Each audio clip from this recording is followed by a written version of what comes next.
दूसरी बात है,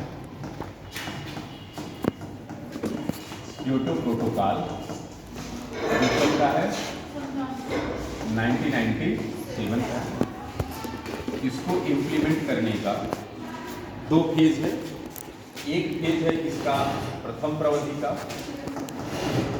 और सेकेंड फेज जो है यह आपका है 2008 से 2012, और जो द्वितीय प्रवधि है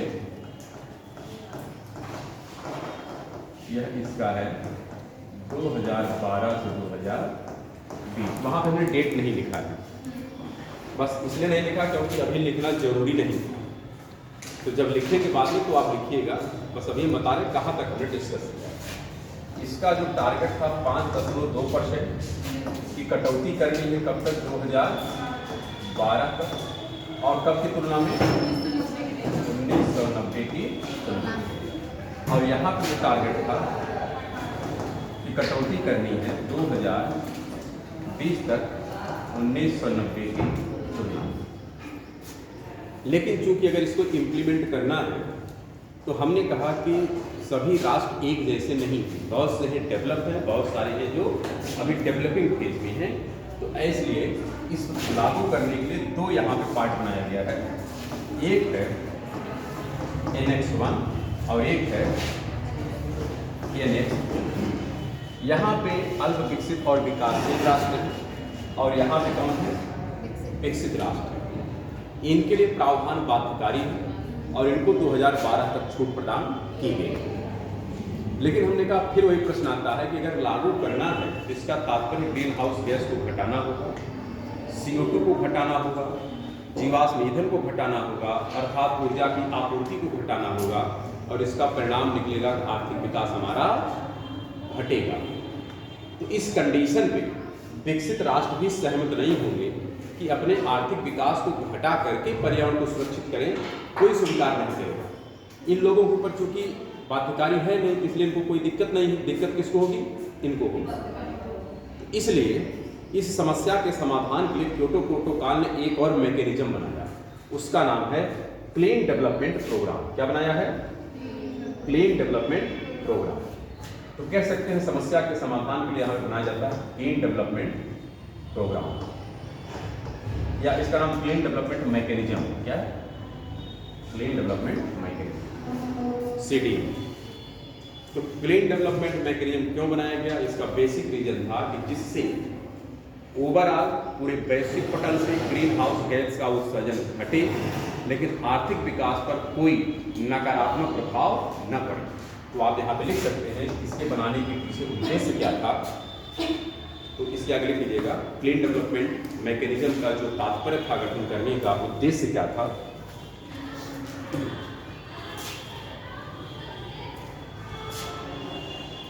वैश्विक पटल से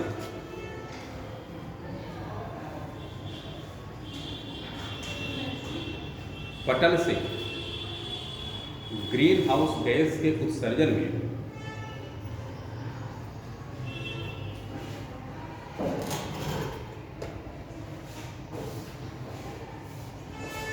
ग्रीन हाउस गैस के उत्सर्जन में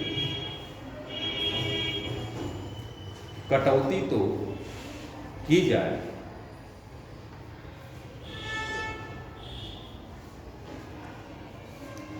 परंतु आर्थिक विकास पर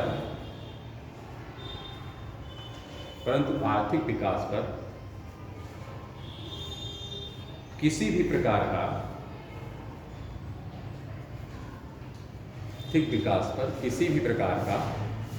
नकारात्मक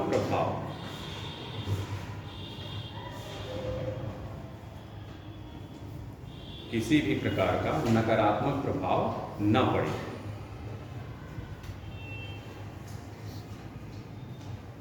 क्योंकि निश्चित तौर पर अगर आप समस्या का समाधान करेंगे तो CO2 को घटाना पड़ेगा, जीवाश्म ईंधन को घटाना पड़ेगा, परिणाम होगा आर्थिक विकास घट जाएगा।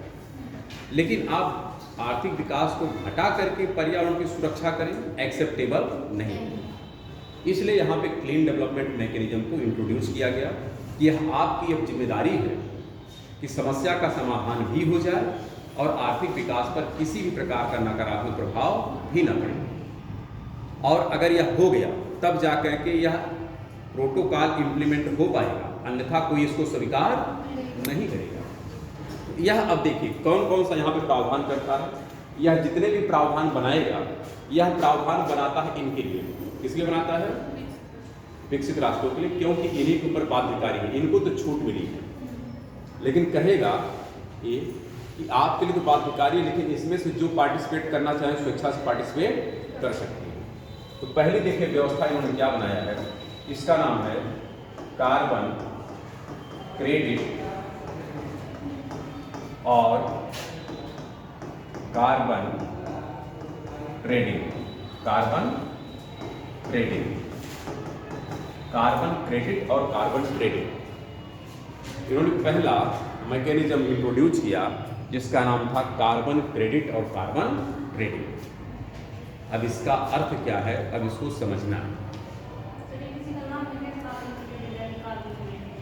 ये व्यवस्था है, इस व्यवस्था के तहत वैश्विक पटल से कार्बन डाइऑक्साइड का उत्सर्जन घटेगा और हमारे आर्थिक विकास पर नकारात्मक प्रभाव नहीं पड़ेगा।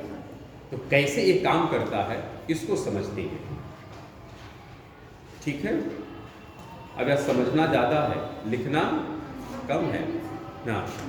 अगर समझ लिए तब तो अच्छी बात है, और नहीं समझ पाए तो फिर लिख करके भी आप कुछ नहीं कर पाएंगे, लिखा हुआ तो है।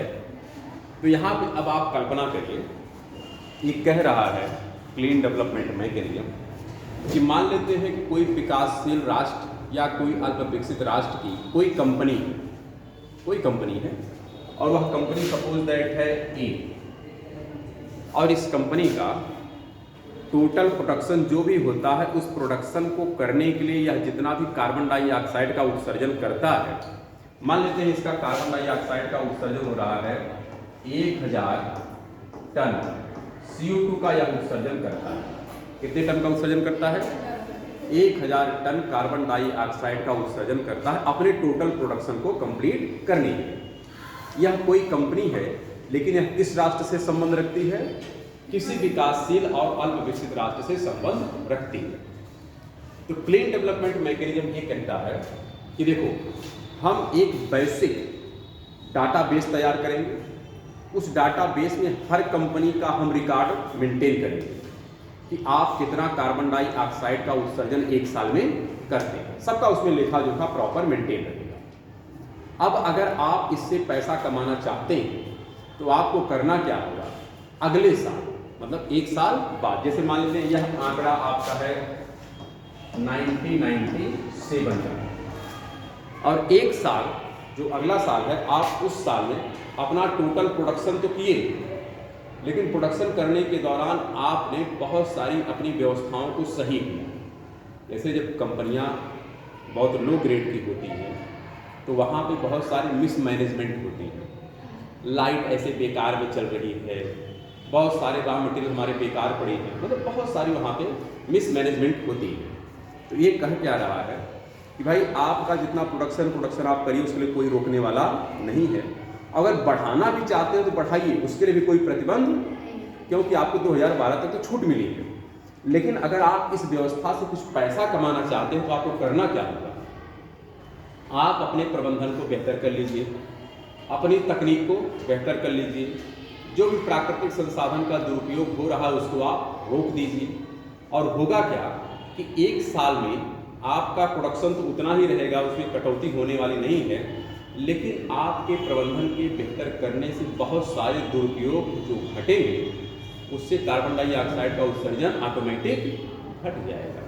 अब जैसे मान लीजिए क्लासरूम है, जरूरत नहीं फिर भी लाइट जली पड़ी है, इंडस्ट्री भी होती है बहुत सारी कि वहाँ पे मतलब कोई रूल और रेगुलेशन जो टाइट नहीं होता है तो बहुत सारा नाजायज फायदा उठाते हैं, जरूरत नहीं फिर भी इक्विपमेंट चल रही है। तो इन सबको थोड़ा सा आप प्रबंधन बेहतर कर दें तो आपका प्रोडक्शन तो एज इट इज ही रहेगा, लेकिन उसके बदले में जो ऊर्जा का कंजम्पशन हो रहा है वो घट जाएगा, अर्थात कार्बन डाइऑक्साइड का उत्सर्जन घटेगा। तो मान लेते हैं यह अगली साल यह कंपनी यह अपना टोटल काम 900 टन कार्बन डाइऑक्साइड में कंप्लीट कर लिया कब तक? 1998। और एक साल में इन्होंने कितना कार्बन को बचाया? कितना कार्बन बचाया? 100 टन यह कार्बन डाइऑक्साइड के उत्सर्जन में कटौती की है। क्या किए हैं? कटौती कर ली। तो यह जो 100 टन है कार्बन डाइऑक्साइड, यह कहलाता है 100 यूनिट। क्या कहलाएगा? 100 यूनिट CO2। एक यूनिट जो CO2 होता है वह 1 टन के बराबर होता है। एक unit CO2 is equal to होता है 1 टन। क्या होता है? 1 टन। तो यहाँ पे इसको 100 यूनिट अलाट हो गया। कितना अलाट हो गया? क्योंकि आपने अपने प्रबंधन को या बहुत सारी जो कमियां थी उनको दूर करके आपने कार्बन के उत्सर्जन को घटाया। तो यह आपके परिश्रम का परिणाम है। तो यह जो 100 यूनिट आपका बचा, यह आपके खाते में क्या हो जाएगा?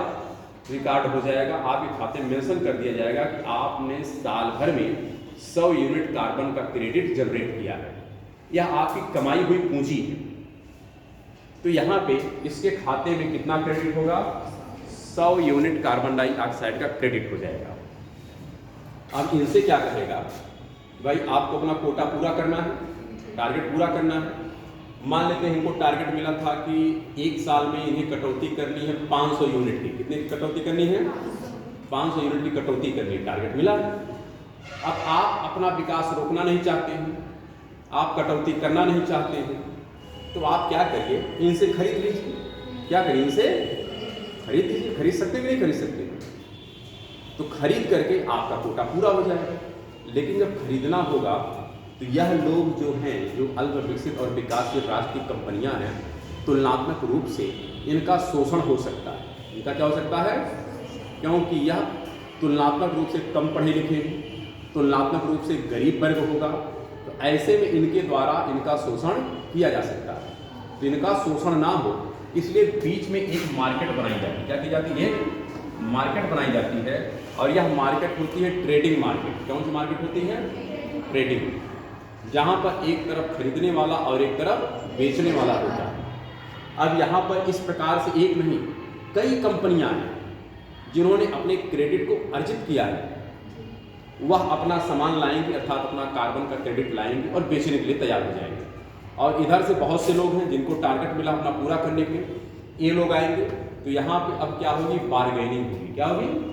बार्गेनिंग, कि आप कितने में बेचना चाहते हैं और आप कितने में खरीदना चाहते हैं। जब दोनों का रेट फिक्स हो जाएगा कि हम इतने में खरीदना चाहते हैं, तो ऑटोमेटिक इनके अकाउंट से कार्बन का जो ये क्रेडिट है या इधर ट्रांसफर हो जाता है और इनके अकाउंट से जो डॉलर है वह इधर ट्रांसफर हो जाता है।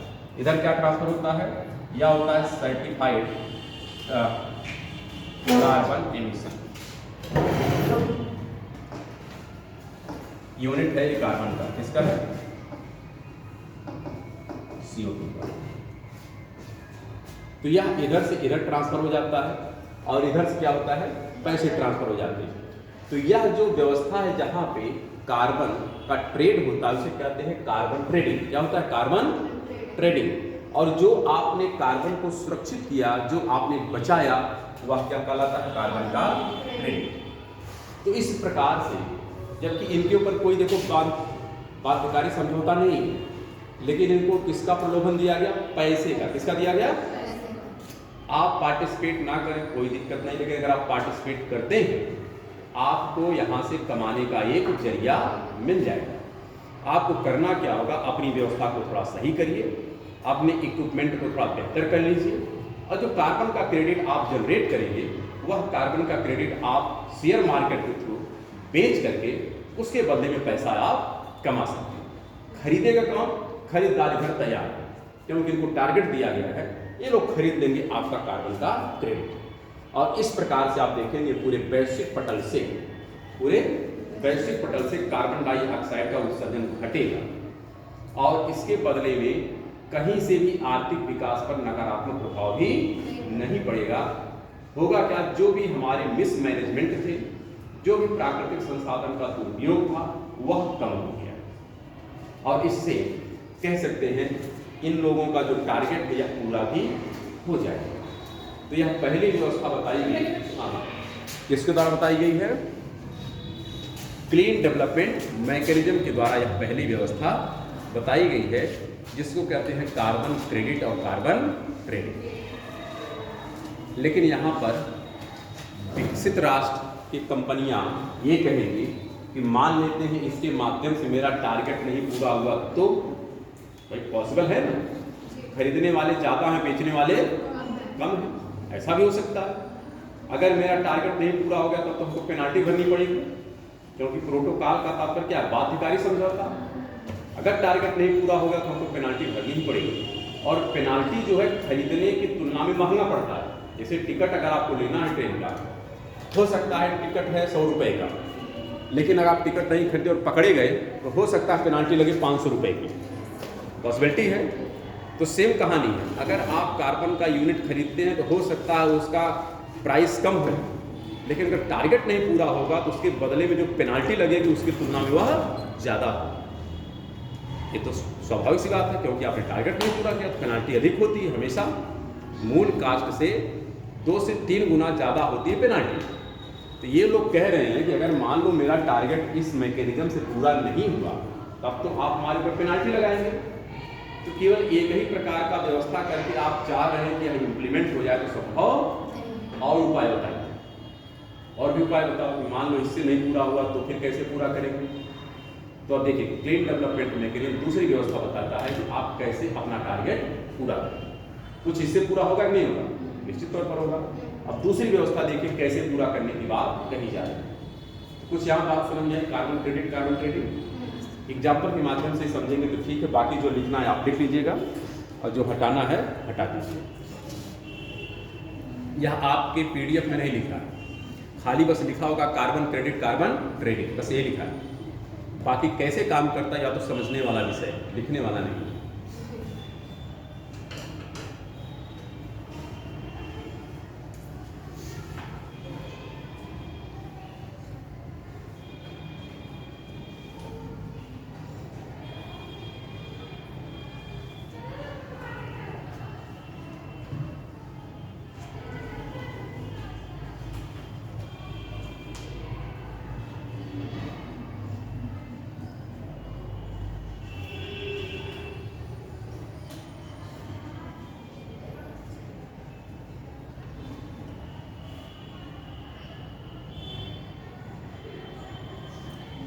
और इसी एक यूनिट CO2 को एक पर्टिकुलर जो क्लीन डेवलपमेंट मैकेनिज्म जो टर्म दिया, जो शब्द दिया है, उसको कहते हैं सर्टिफाइड एमिशन रिडक्शन। कभी कभार इसी को रिप्लेस करके दूसरे टर्म में पूछा जाता है। जैसे लिखा गया 1 यूनिट, यही 1 यूनिट बराबर होता है 1 सर्टिफाइड एमिशन रिडक्शन। तो कभी कभार पूछा जाता है 1 CER इज इक्वल टू कितना होता है? 1 टन कार्बन डाइऑक्साइड में कटौती, 1 टन कार्बन डाइऑक्साइड में कटौती, और वही 1 यूनिट कहलाता है। और यह कब की व्यवस्था है? 1997। किसने व्यवस्था बताई है? क्लीन डेवलपमेंट मैकेनिज्म ने बताई है।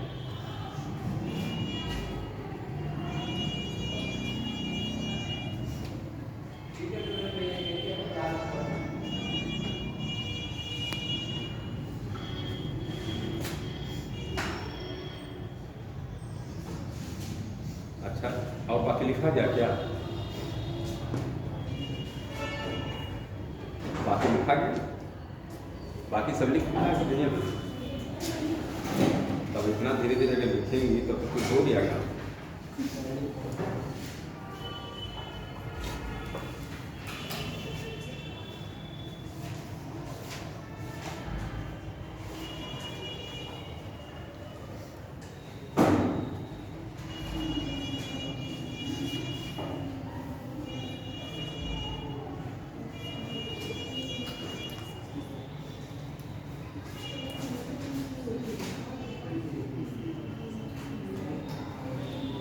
आगे बढ़ाते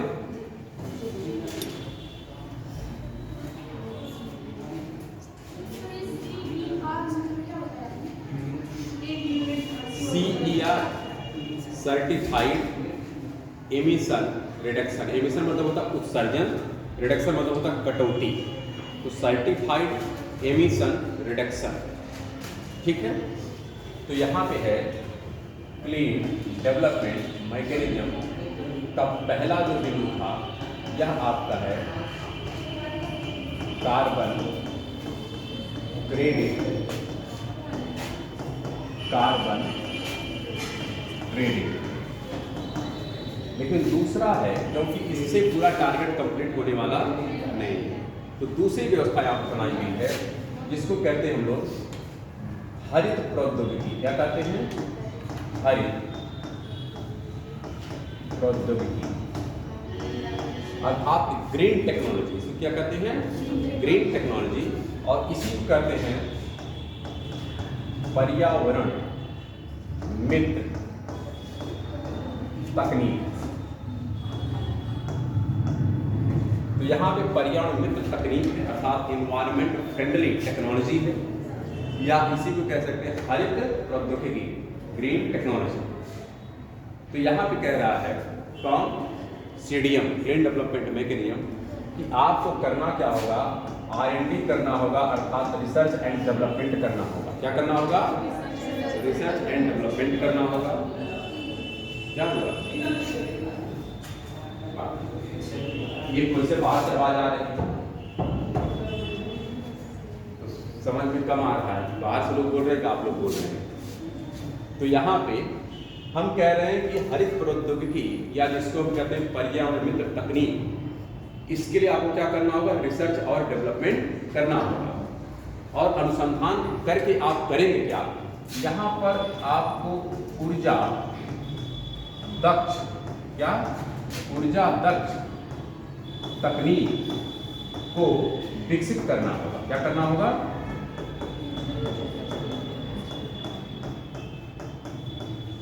ऐसी टेक्नोलॉजी आपको डेवलप करनी होगी जो ऊर्जा दक्ष हो, ध्यान रखिएगा, या इफिशिएंट हो। इफिशिएंट का तात्पर्य ये है कि एनर्जी कम से कम ले और काम ज़्यादा से ज़्यादा करे।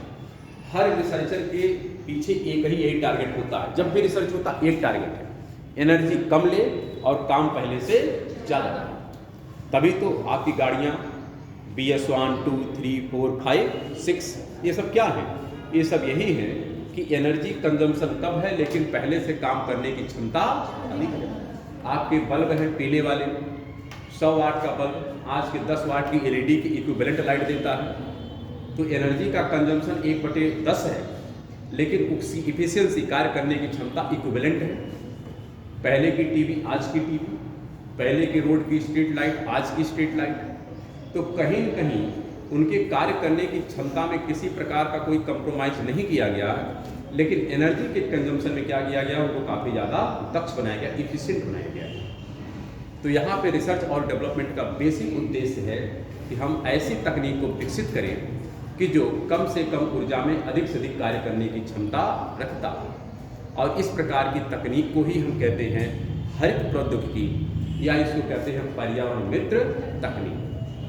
और इस माध्यम से आप अपने जो पुराने इक्विपमेंट हैं उस इक्विपमेंट को आप रिप्लेस करिए, और रिप्लेस करके आप पहले जैसा ही प्रोडक्शन कम ऊर्जा के कंजम्पशन में कंप्लीट कर सकते हैं। कर सकते हैं, नहीं कर सकते? इससे ओवरऑल होगा क्या कि आप कहीं न कहीं अपने टारगेट को अचीव कर सकते हैं। तो ये तो हो गया इनका दूसरा व्यवस्था कि आप इस माध्यम से भी अपने टारगेट को पूरा कर सकते हैं। और आपको भी यह पता होगा कि वर्तमान में आपके यहाँ इलेक्ट्रिक की जो सप्लाई है यह लगभग 18-20 घंटे हो ही जाती है।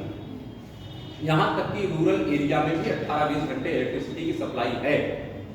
इसका अर्थ ये नहीं है कि बहुत ज़्यादा हमारे देश में पावर प्लांट नए लगा दिए हैं, ऐसा कुछ भी नहीं। पावर प्लांट जितना पहले थे उतने अब भी हैं। हाँ, थोड़ा बहुत इन्हांसमेंट हुआ है, लेकिन जितना पावर प्लांट बढ़े हैं उसके कंपैरिजन में कंजम्पशन भी बढ़ा है। लेकिन फिर भी पावर की सप्लाई इसलिए बढ़ गई क्योंकि जो हमारे दुरुपयोग होते थे पहले, उस दुरुपयोग को क्या कर दिया गया? कम कर दिया गया।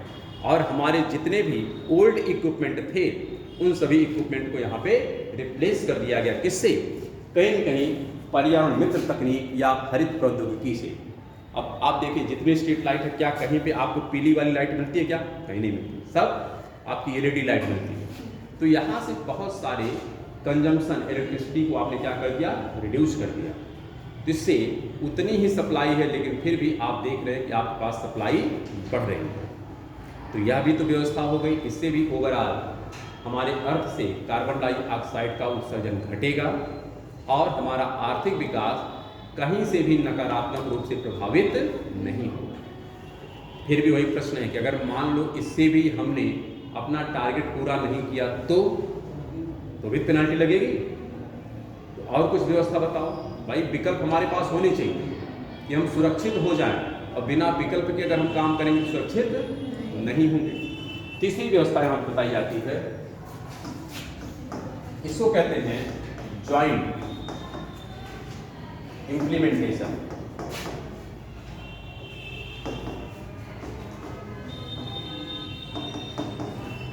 ज्वाइंट इम्प्लीमेंटेशन का तात्पर्य होता है संयुक्त उपक्रम। अब यहां पर होगा और इसी को हम कहते हैं कोलैबोरेशन। क्या कहते हैं? कोलैबोरेशन। होती है ना कि एक देश की कंपनी दूसरे देश की कंपनी के साथ कोलैबोरेट करती है। तो कोलैबोरेट का मतलब ये होता है यहाँ पर कोलैबोरेशन काउंट करने में सक्षम है जो एनेक्स 1 राष्ट्र की कंपनियां हैं। कौन सी? एनेक्स 1 की। इनके पास आप देखिए जहाँ हम लिख देते हैं एनेक्स 1 राष्ट्र की जो कंपनी है, इनकी तकनीक क्या? इनकी तकनीक, इनकी पूंजी और इनका प्रबंधन यह एनेक्स 2 के तुलना में बेहतर है। इनका क्या है? बेहतर है। किसके तुलना में? एनेक्स 2 की तुलना। क्योंकि एनेक्स 2 के पास उतना पूंजी नहीं है भाई, वो अभी गरीब वर्ग है। कैसा वर्ग है? उसके पास सरप्लस पूंजी नहीं है कि एक्स्ट्रा वह इन्वेस्ट कर सके। और जब एक्स्ट्रा पूंजी नहीं है तो रिसर्च डेवलपमेंट में भी खर्च नहीं कर सकते, क्योंकि तकनीक विकसित करने के लिए क्या करना पड़ेगा? यहाँ पे आपको रिसर्च और डेवलपमेंट करना पड़ेगा, तब तो तकनीक नहीं आएगी आपके पास। तकनीक तो ऐसे आती नहीं है। तो जब तक आपके पास सरप्लस पूंजी नहीं होगी तब तक आप R&D कर नहीं सकते, और जब तक आप R&D करेंगे नहीं तब तक नई तकनीक आएगी नहीं। और फिर जब एक्स्ट्रा पैसा होता है तभी जाके आपका प्रबंधन भी बेहतर होता है। तो यह सब व्यवस्था किसके पास है? एनेक्स 1 कंट्री के पास है। एनेक्स 2 के पास व्यवस्थाएं नहीं है।